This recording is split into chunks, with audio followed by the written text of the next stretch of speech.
नमस्कार, मी श्वेता अंकले. तरुण भारतच्या न्यूज बुलेटिनमध्ये आपल्या सर्वांचे स्वागत. आता पाहूया ठळक घडामोडी. 5 कोटी रुपयांच्या खंडणीसाठी राजापूर तालुका गोकाक येथील व्यावसायिकाचे अपहरण केल्याप्रकरणी निपाणी पोलिसांनी 24 तासात 4 आरोपींना अटक केली. जिल्हा पोलीस अधीक्षक डॉक्टर भीमाशंकर गुळेद यांनी आज बेळगाव येथे पत्रकारांशी बोलताना ही माहिती दिली. आरोपींना पकडण्यासाठी विशेष पथक तयार करण्यात आले होते असे त्यांनी सांगितले. ईश्वर परशुराम रामनगट्टी, राघवेंद्र यमनाप्पा बन्नाप्पा गोळ, रमेश मारुती कांबळे आणि सचिन रामाप्पा कांबळे अशी अटक करण्यात आलेल्या आरोपींची नावे आहेत. गोकाक तालुक्यातील राजापूर येथील व्यापारी बसवराज अंबी यांचं शुक्रवारी दिनांक 14 फेब्रुवारी रोजी अपहरण करण्यात आलं होतं.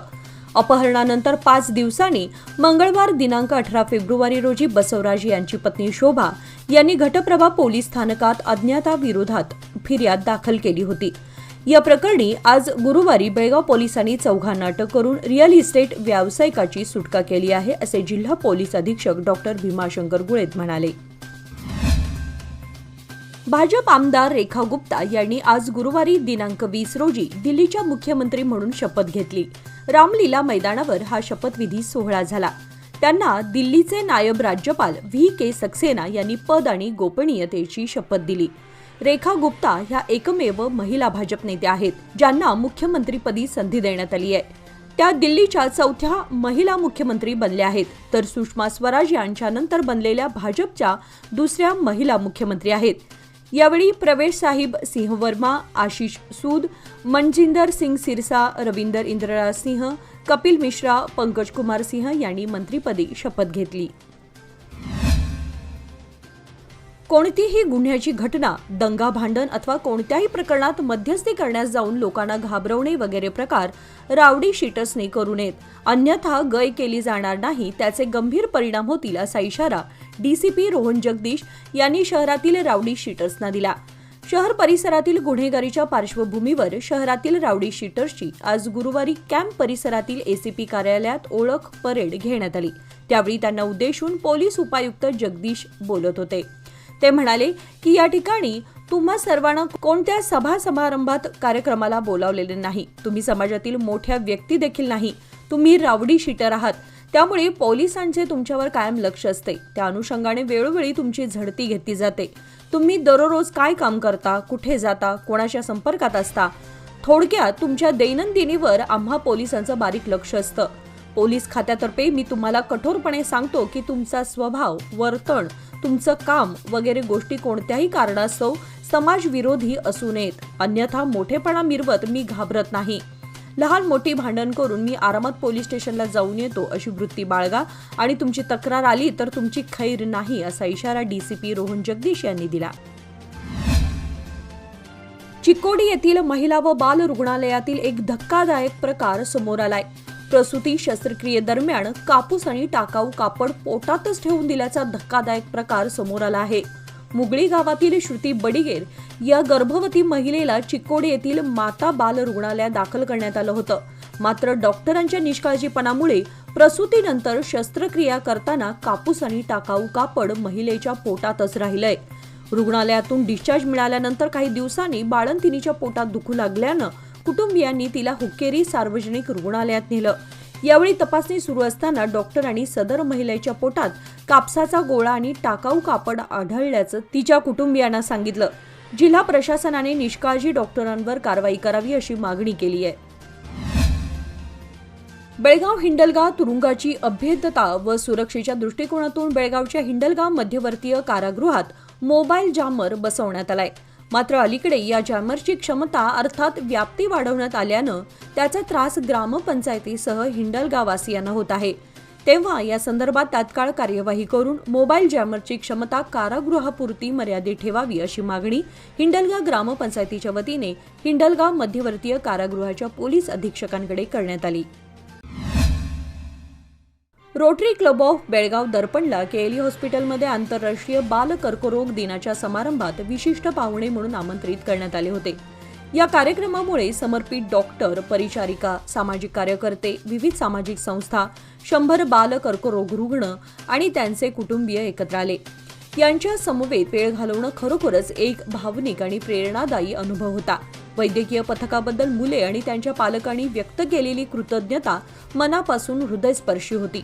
रुग्णांना दररोज अढळ पाठिंबा, प्रोत्साहन आणि आशा देणाऱ्या डॉक्टर, परिचारिका आणि सामाजिक कार्यकर्त्यांचे कार्य उल्लेखनीय आहे. श्रीमती सुनीता देसाई यांनी 100हून अधिक पुस्तके दान केली, ज्यामुळे या तरुण मनांना आनंद आणि शिक्षण मिळाले.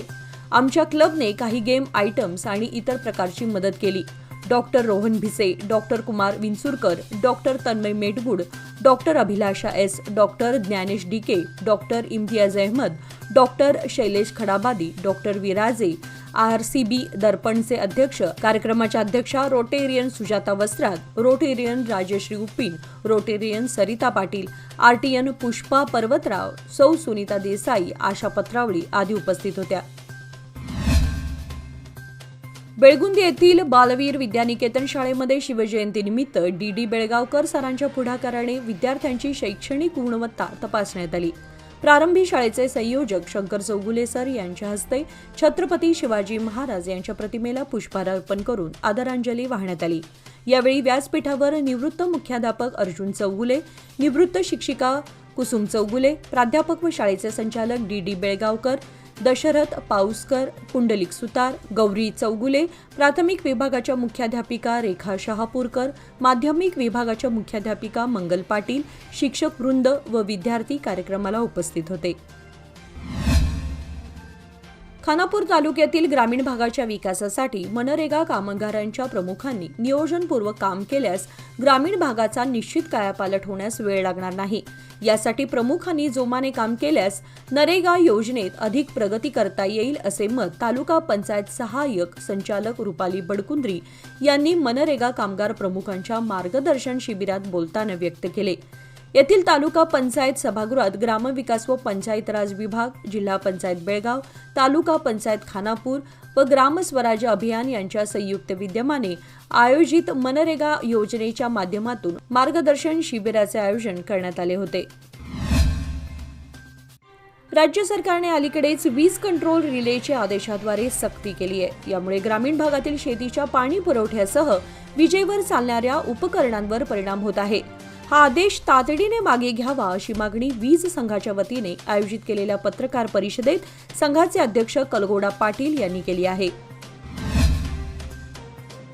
मुख्यमंत्री सिद्धरामय्या आणि प्रदेश काँग्रेस अध्यक्ष DK शिवकुमार यांच्या बदलाविषयी सध्या मंत्रिमंडळातील सदस्यांकडूनच जाहीर विधाने केली जात आहेत. अशातच आता मुख्यमंत्री सिद्धरामय्यांनी श्रेष्ठींकडे बोट दाखवलं आहे. राज्यातील सर्व घडामोडींबाबत श्रेष्ठीच निर्णय घेतात असं त्यांनी स्पष्ट केलंय. दरम्यान पक्षातील अंतर्गत चर्चा चव्हाट्यावर आल्यानं गृहमंत्री डॉक्टर G. परमेश्वर यांना श्रेष्ठींनी दिल्लीला येण्याची सूचना दिली आहे. उपमुख्यमंत्री DK शिवकुमार आणि सहकार मंत्री KN राजण्णा यांच्यात सध्या जाहीरपणे आरोप प्रत्यारोप सुरू आहेत. यावर प्रतिक्रिया विचारल्यानंतर मुख्यमंत्र्यांनी बोलण्यास नकार दिला. ते म्हणाले, त्या दोन्ही नेत्यांनी आपापली मते व्यक्त केली आहेत, पण काही झाले तरी श्रेष्ठीच निर्णय घेतील. राज्यातील सर्व घडामोडींची दखल दिल्लीमध्ये घेतली जात आहे. योग्य वेळ आल्यानंतर श्रेष्ठींकडून निर्णय जाहीर केले जातील. माजी खासदार अण्णासाहेब जोल्ले, आमदार शशिकला जोल्ले यांच्या मार्गदर्शनाखाली हालसिद्धनाथ कारखान्याचा 38वा ऊस गाळप हंगाम 98 दिवस चालला. 13 फेब्रुवारी रोजी गळीत हंगामाची सांगता झाली. हंगामात कोणतीही थकबाकी न ठेवता गाळप करण्यात आलेल्या 6,30,000 मेट्रिक टन ऊसाच्या बिलांची रक्कम 191.35 कोटी रक्कम शेतकऱ्यांना अदा करण्यात आली आहे. शेवटच्या 15 आठवड्याचे वाढीव दराने ऊस बिल देखील शेतकऱ्यांच्या बँक खात्यावर जमा करण्यात आले आहेत, अशी माहिती चेअरमन MP पाटील यांनी प्रसिद्धी पत्रकाद्वारे दिली आहे. याचबरोबर आजचे बातमीपत्र इथे संपले. अधिक माहिती आणि ताज्या घडामोडींसाठी पाहत रहा तरुण भारत न्यूज चॅनल. तसेच आमच्या चॅनलला लाईक, शेअर आणि सबस्क्राईब करायला विसरू नका. आणि विश्वासार्ह बातम्यांसाठी दररोज वाचा दैनिक तरुण भारत. धन्यवाद.